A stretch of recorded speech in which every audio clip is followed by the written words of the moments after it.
Également parmi les mérites de la prière, il y a le fait que c'est une cause pour te laver de tes péchés. Elle te lave de tes péchés. En plus de t'en éloigner, elle te lave de ceux que tu as commis.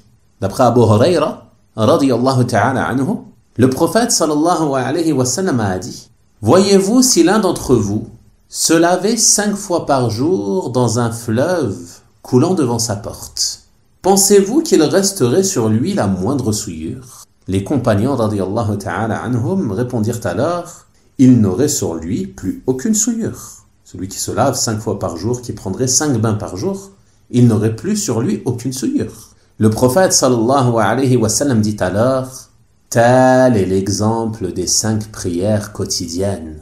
Allah efface les péchés par celles-ci. Et ce hadith est rapporté par les imams Al-Bukhari et Muslim rahimahumallah ta'ala. Et dans une autre narration rapportée par Muslim rahimahullah, le prophète sallallahu alayhi wa sallam a dit: les 5 prières sont comparables à un fleuve qui coule en abondance devant la porte de l'un d'entre vous et dans lequel il se lave 5 fois par jour. 5 fois par jour, en accomplissant ces prières, tu te purifies de tes péchés et de tes mauvaises actions.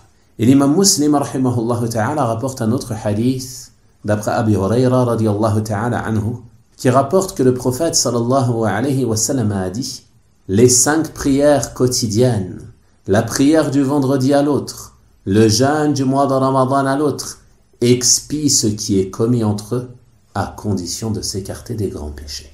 Les 5 prières quotidiennes, c'est-à-dire que lorsque tu viens pour faire le dhuhr, après avoir accompli le matin le fajr, alors, en faisant cette prière, ceci est une cause d'expiation des péchés que tu as commis entre le fajr et le dhuhr.